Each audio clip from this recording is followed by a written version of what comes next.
Peace is good. As you already know, I like to highlight the forms of mind control going on. There's a whole lot of them. All right, but this particular right here is how they took these two great people, Jesus or Yahshua, whatever you want to call them, and Martin Luther King Jr. They took their stories and twisted them and used them against us to make us weaker.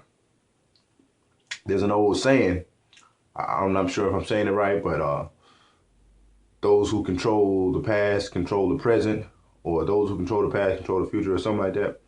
But basically, what they mean by that is like this, what I'm about to say. Jesus and Martin Luther King were two charismatic people who were going to be talked about regardless of what. They were two great people. Their names were going to be talked about anyway. They did amazing things.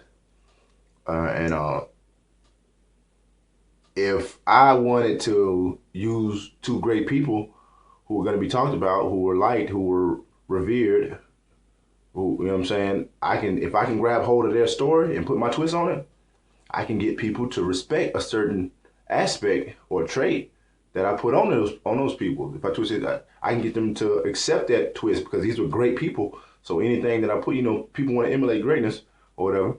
So anyway, we're familiar with Martin Luther King's story of how he had the passive approach, doing the sit-ins, let people beat him in the head and all this stuff, and we're familiar with Jesus being on the cross, begging for forgiveness for the people who did that, who was doing it to him, you know what I'm saying? They were whipping him, he wasn't fighting back and all that. We're familiar with that story. But they left out two sides of both of these people. Now, with Martin Luther King, right before he died, he was starting to say, you know what, this isn't working. He was starting to side with Malcolm X. He was going to reach out to Malcolm X. And you know what I'm saying? He was seeing that they're not going to stop. It's going to take some action. So the people who took his story, if he died right after he started changing, he had his change of mind. He died right after that because they wanted to cement or eternalize or whatever the story of him being passive. They loved it when he was in there letting people beat him. They're like, what? Hell yeah. So, you know what I'm saying? So they killed him right before he went militant, gave him a holiday and all this stuff, and gave him all the credit for the Black Rights Movement, when actually he didn't really bring about all the change. You know what I'm saying?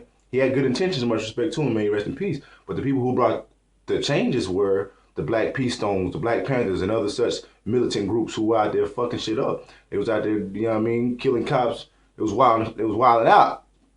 So there were people who fought back. So you don't hear about them. They gave it all to MLK so they could cement that passivity, and so we could emulate it. Same thing with Jesus. There's a part in the Bible where Jesus went in the temple. He's cracking a whip. Get out of my father's house. You know what I mean? He kicked over a table in there. He was straight spazzing. I like to think, even if it doesn't say this in the Bible, I like to think he actually hit people with a whip, but that's just me. But the point is, these people both had the other sides. Passive were they not? I think Jesus was passive in the end because he knew they were going to kill him anyway. So what was the point of being all hateful? And plus, he was in control of his emotions, so he wasn't going to be hateful anyway. He just understanding, you know what I mean? He wasn't scared of death. He know reincarnation. He knew about all that. So why be scared of death? He was fearless. So it really wasn't a passive thing with him. It was a fearless thing. But yeah, my point is that with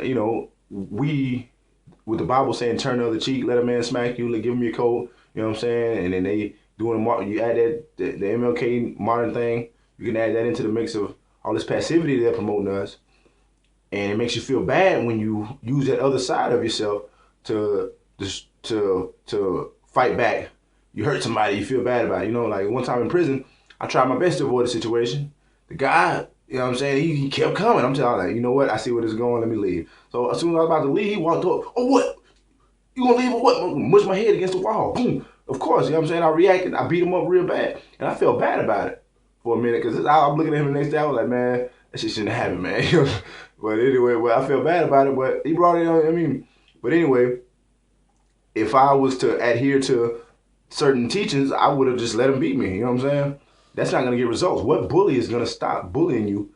If a bully's bullying the whole school, and the whole school can line up, principals, teachers, everybody can line up and say, you know what, bully, we want you to stop. We're going to stand here and hold hands until you stop. And he's like, what? So y'all not going to fight me?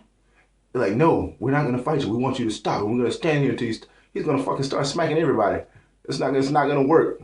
You know what I'm saying? And I'm not trying to promote violence, but more so I'm trying to eradicate the bad feelings and suppression of our other side, our side to hurt stuff and whatever. You know what I'm saying? It's good to be balanced. You don't want to be no hippie. You know what I'm saying? Just let me beat me, bro. I'm not gonna fight back. At the same time, you don't want to be no egotistical, violent person who's just jumping on everybody. You want to be right in the middle so you can have access to both. You know what I'm saying? When they need it. Don't feel bad if you gotta hurt somebody. You know what I mean? Defend yourself by all means, in every means.